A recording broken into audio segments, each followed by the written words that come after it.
I posted my first video to this channel, and in the first 48 hours, I got 0 views. But in the next 48 hours, I got 163 views and 5 new subscribers. So what I'm wanting to talk about today is about trusting the process. So I'm Craig Wescoe, and I've been a content creator for 15 years, but I'm now only getting harder into YouTube.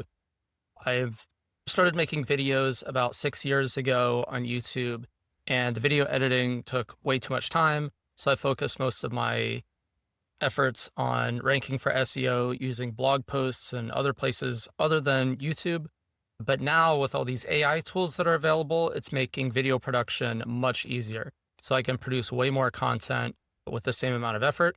What this channel is going to be is about chronicling my efforts in putting all this AI technology into practice, specifically with YouTube content creation.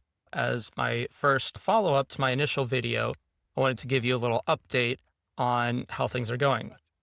Well, after the first 48 hours, I started to question the process. From what I'm understanding, if you do everything right with the thumbnails, the packaging, the description, the putting time-stamped chapters, all that stuff, I did all those things that I was supposed to do. AI helped me put all that stuff together, so I didn't have to do it all myself manually. I could just tell the robots to do it, and they do it for me. And so I was like, all right, here we go. Bam, put it on there. There's obviously a lot of things that were not good about the video. The lighting was terrible. Lighting on this one's not great. Sun's probably going to set on this one as well, but this is the only time I have available to do this. So just gonna have to bear with it for now. And also there are airplanes flying over. I'm in a little bit better location now, so hopefully we don't have that problem. There are a lot of things that would get people to click away from the video, but my click-through rate was actually pretty good. It was 4.4%, which is above a decent rate, which means my packaging was pretty good compared to my other channel, which I just had basically a snapshot of the video, essentially no thumbnail, and all my other videos, and my click-through rates on those videos were about half the percentage. So I only have 2%. Now I have 4.5%. So far, the packaging does seem to be improving. It's doubling my click-through rate. Now I just have to make better videos. But what I wanted to focus on is trusting the process. A lot of people, they'll get discouraged because they don't see the immediate results that they're looking for. So they do all this studying, they prepare, but then you start putting out content. And if you don't get the immediate results that you're expecting, then it can be deflating. And you could question everything and say, was this all a big scam? And I started to think those thoughts myself. I was like, what's going on? How do I even get viewers if the algorithm isn't even showing my videos to anyone? But then I just forgot about it and went about with all my other work. And then I got a notification that somebody commented on my video. And so I thought it was a comment from a video from one of my other channels that I'm putting a lot more work into, but it was actually this one. And I looked and it said I have 5 subscribers on this channel. I was like, 5? I thought I had 0 views on my first video. But apparently it just took a couple days for YouTube to decide to put my video out there.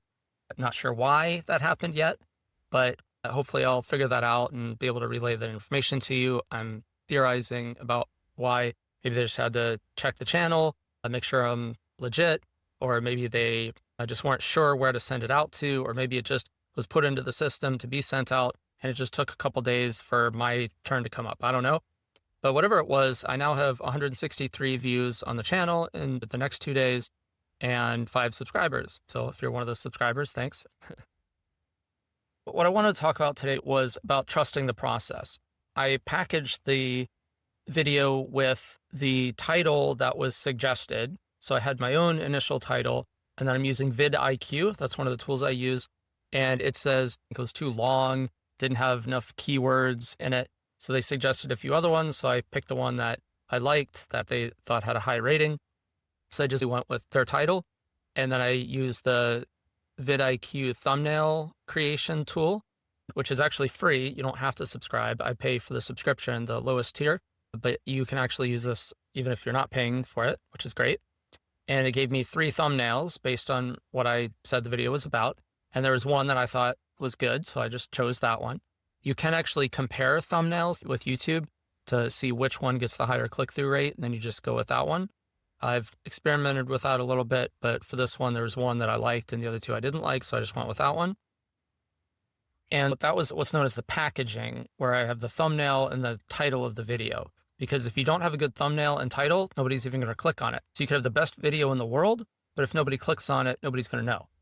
And then the next most important thing after the packaging is the hook. You have to tell people in the first 30 seconds of your video why they should keep watching this video. Because if you haven't hooked them, then they're just going to click away and click on one of the other 12 videos that YouTube is suggesting to them. And so you have to get them interested enough to keep watching the video in the first 30 seconds, and really the first 5 to 10 seconds in order for them to watch the rest of the 30 seconds. And by the end of the 30 seconds, you have to convince them again. I ignored hooks in my other channel for the entirety of the 6 years. And I look at my data, and in the first 30 seconds, I lose 70% of my viewers. So that's what I worked on, is the packaging, where I used the robots to make the thumbnails. Basically, I stopped making thumbnails. I would spend an hour in Canva making a thumbnail that was worse than what the robots come up with in 5 seconds. So saves me time and gives me better result. So I don't make thumbnails anymore. I just let robots do it. And I have a starting title for what I think the title should be, and it's basically what the topic is about. But then the robots tell me people aren't going to click on it with that title. Here's a better title. So I just let the robots retitle my videos. So that's the packaging. And then the hook, I just come up with something myself, or sometimes I'll ask Chat GPT to tell me, make a hook based on this video idea. And then maybe I'll modify it with their hook, or I'll say, give me 3 hooks to choose from, something like that. I didn't do that for this video. So if people clicked away from this video, maybe I'll just start doing that. And even for these videos. But again, these videos are more raw, where I'm just relaying my information of what I learned. But what I've learned this week from that first video is to trust the process. Don't get discouraged and think after 48 hours, since you didn't get the immediate result that you wanted, that maybe you need to question the whole process and overhaul it or give up on it. Just trust the process. Give it time, see what happens, continue doing what the robots tell you to do, trust the AI. They're in a much better position to make this judgment than somebody who's just getting into things. And so just trust the process. And then once you figure out what the robots are doing right, then you can start modifying it to put your own creative spin on things. But if you start trying to put your creative spin on things early on and deviating from what the robots are telling you is optimal strategy, then you're not going to learn what the right process is. And so you're just basically handicapping your results. I would recommend not doing that. Resist the urge to do it. I know for a content creator, you're literally a creator because you're creative. You like to put your own spin on things and create things. I get it. I'm the same way. But I'm telling you, it's good to just say, you know what? I'm going to learn from the robots first by just doing what they say to do. And then once I understand the strategy, then I can start building on that strategy and using my creativity in a way that actually leverages an advantage. Because really, how do YouTube videos take off? They take off because they're either mimicking a strategy that's already proven to work and you're just doing it well, or you're innovating. Either you're doing the same thing better than anyone else is doing, in which case, how's the robot going to know how to do it better? The robot's only going to tell you how to do it the right way, the proven way. So first learn what is succeeding, and then you'll be in a much better position to be able to make that determination as to what other things might succeed. You want to, again, trust the process with learning from the robots, letting them do the things that they're good at, which will not only save you time, but will give you a much better product. My thumbnails are much better than they were when I was creating them. The robots are doing a much better job. Same with the titling my videos. The whole packaging, the robots are better at that, leaving that up to them now. Now I feel like I'm more in a managerial role, where instead of me spending all my time creating the thumbnail, I can just evaluate the products that the robots come up with. They say, okay, here's 3 thumbnails. And I might say, I like this one, but I want to change the caption on it. And so I'll just give it another prompt and say, I want to edit this one, leave everything else the same, except change the text to this thing instead. But I'm still allowing the robots to do most of the work.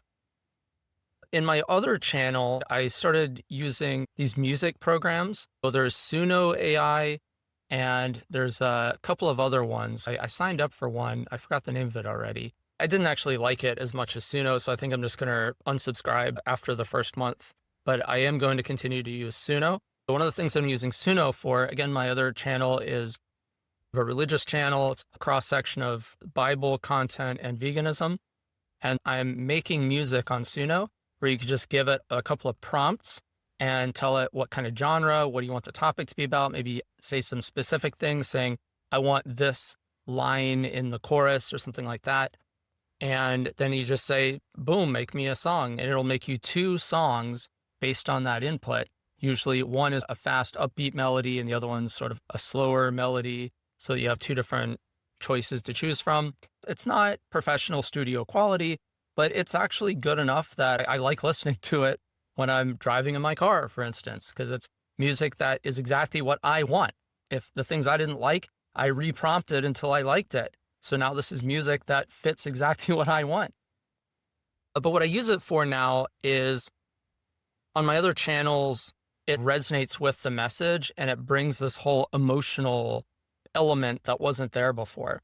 So when I deliver a message, if I can have a song that's tailored to that message, it feels a lot more like a church service where you go in and you hear a song and they pick the songs that are based on the content of the message.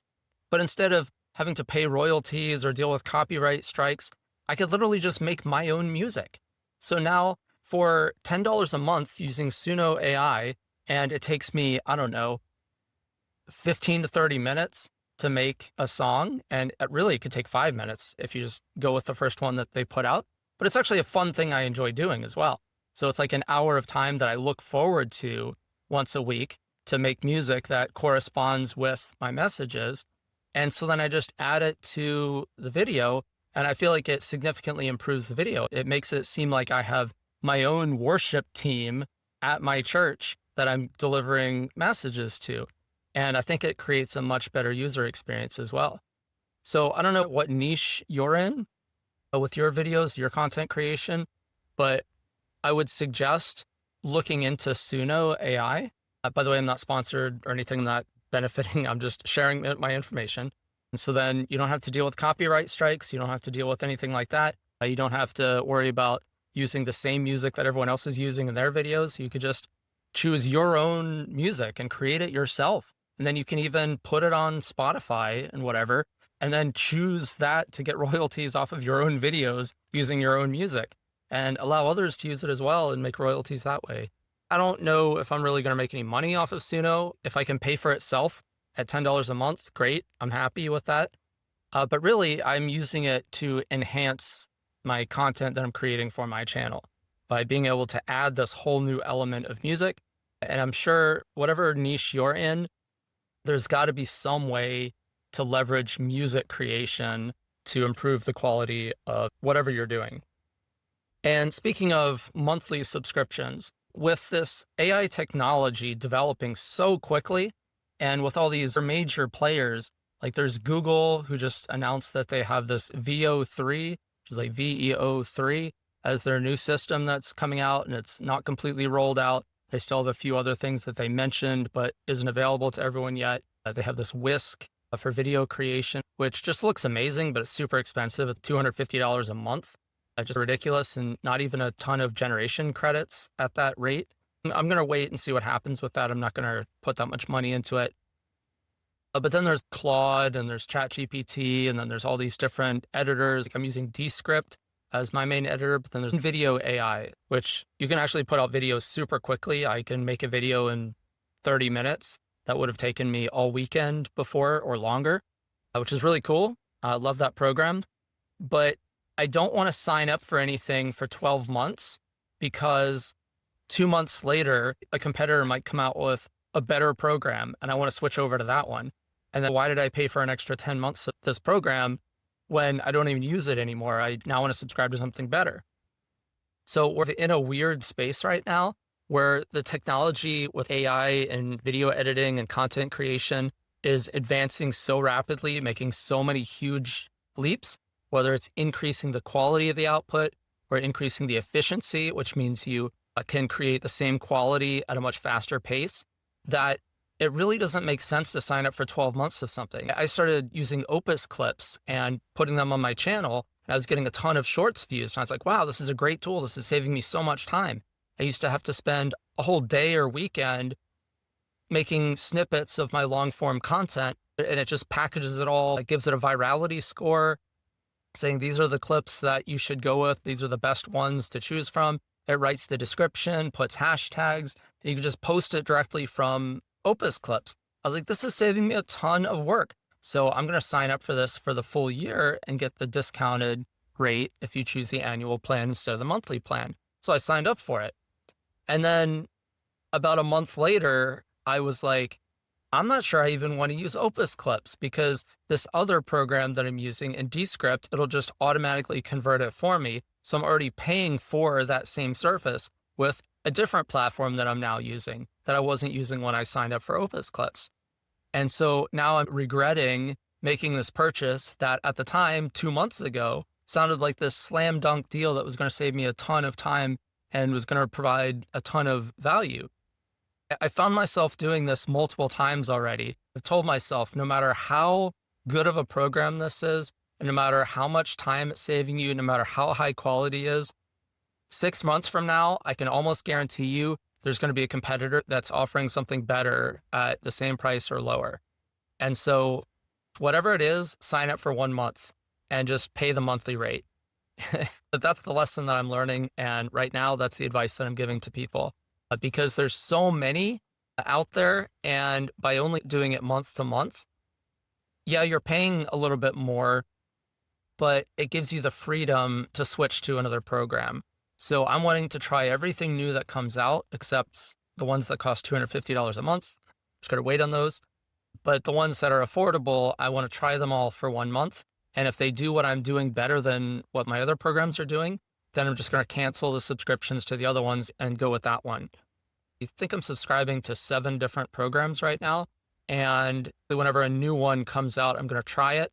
And then I actually have a spreadsheet that I made that has the programs that I'm using and then the functionality that I'm getting out of each of the programs. So then when a new program comes out, I could just consult the spreadsheet. And if it's doing something better than what I'm currently paying for, then I look at, if I unsubscribe from this other program, am I losing anything? And so for instance, in Descript, you could do eye contact thing, or if you're not looking at the camera, it'll actually put it on the camera, which I'm not using it for this video, by the way. I do use it for one of my other long form content. And I was thinking of just getting rid of Descript and using InVideo AI as my only one. And then I was like, wait, hold on, they don't have that feature. So I could switch over and just stop using Descript, but then that's something that I would lose and not have with the new one. But now let's say 3 months from now, a new video editor program comes out and if they have that feature, well, that's interesting to me, because if you have that feature and you're doing the other things that are better than Descript, then there's no reason for me to keep Descript. I could just switch over to that one. I'm going month to month on basically everything now that I didn't already regrettably sign up for 12 months of. And now I'm ready to switch over if something better comes along. And I think that's the right attitude to have if you're a content creator in this space, because like I said, the AI technology is developing so quickly right now. And it's not just like what it was in years past, where something new would come out and it would just be a little bit better. And people are like, well, do you want to go with, what is it, Final Cut versus Premiere Pro? And those were the two programs. And then not DaVinci Code, that's the book. DaVinci Resolve, that's the one I was using. And one's slightly better than the other in some respects, and another one's slightly better in other respects. And then one would come out with like a new version that would be a slight upgrade to the other ones. You could switch over to get that slight upgrade. Maybe they have one new feature. It's not like that in the space right now with AI. These are drastic improvements that if you don't take advantage of this new thing that this new AI tool is giving you, you're going to get outcompeted. And so for instance, like with InVideo AI, I keep mentioning them, but you can literally make a video based on a handful of prompts and it puts together the video in 15 minutes. That is just unheard of. There was never a time where you could do anything remotely like this. And yeah, okay, the content quality might only be 80% what you could do if you're an actual video editor and are good at video editing, which by the way, I'm not. So the end result is actually as good, or in some cases better than what I'm doing when I put in 48 hours of video editing. It can do it at such a fast pace that I can produce so much more content. So just for sheer volume, that if I can make 10 videos at the speed that it took me to make one video before, well, I'd rather make 10 videos at 80% of the quality rather than one video at 100% of the quality, right? Now, unless you're a professional video editor, you're able to do better than video AI, great, then maybe my advice isn't for you. But if you're not that, which I'm not that, and most content creators aren't that, then it's better to just rely on video AI. And so now you can focus your efforts. Instead of me spending like 10% of my time creatively engineering the project and 90% of the time actually video editing and putting the thing together, now I just let the robot do it in 15 minutes or 30 minutes. I'm done from the point of putting the prompt into the video to uploading it to YouTube. I could be doing that an hour later, literally. And so reducing a whole week to 1 hour means that I can then focus 90% of my time on deciding what the next video is going to be and deciding what's going to be the structure of that video, what's going to be the prompt. Like I could basically do 10 different video topics and just be focusing on what do I want the videos to be and just telling the robots to do it. And in video AI will just do it. And so now instead of me being a video editor that gets to choose what my video topics are, now I'm a video creator that is instructing the robots how to make the videos that I want, which is a place that I much prefer being in. I see these YouTube channels that have hundreds of thousands of followers, and they literally have a whole team of people devoted to all the different aspects of putting together content creation. And I always envision myself as being that person who is instructing the team on how to do all the things. But now I can do that where I'm instructing the robots to do the work, where it's not that I have a team of people around me and enough budget to hire all these people to help. Now I just have robots at a low subscription fee cost, and I'm just instructing them what to do based on prompts. The barrier to entry in content creation has never been this low before, where you don't have to have a team of people around you. Now there's robots, and the robots will work for $10 a month, $20 a month, $35 a month. No person is going to do the amount of work of these robots at that rate, no matter where you are. So now there's an opportunity where I'm literally spending $150 a month between these 7 programs that I'm using in order to do the things that would have required an entire team of people and a 6-figure budget in order to be able to produce the things that I'm producing. So now instead of $100,000, I'm spending $1,000 or $2,000 at most. And so the barrier to entry is now what, 4% what it was before in terms of the amount of money you have to put into it. And so I would highly recommend utilizing these robots as your team to be able to put out the quality of content and the quantity of content that you could literally never do before without a high budget. I'm looking at channels that are doing this and succeeding. There's this one channel in my niche. It's entirely AI. I could tell everything is AI. They're definitely using an AI thumbnail generator. They're definitely using AI titles. I read their description. It's definitely AI generated description based on keyword SEO data. So they're doing basically the same thing I'm doing, just a couple of different robot programs. And you click on the videos and it's clearly an AI generated script. And it's also clearly all AI generated video content. So they're using generative video. So they're not using stock footages like I use in a lot of my videos, but they're using AI generated clips, which I think they're using Midjourney, but they're just using the same cookie cutter pattern for all of their videos. And literally 4 months ago, they started their channel and they already have 20,000 subscribers.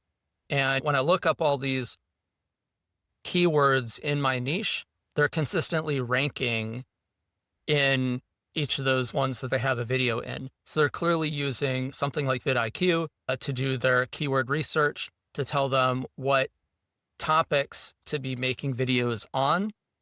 And they're consistently ranking now with those. And this is, again, a channel that didn't exist 4 months ago.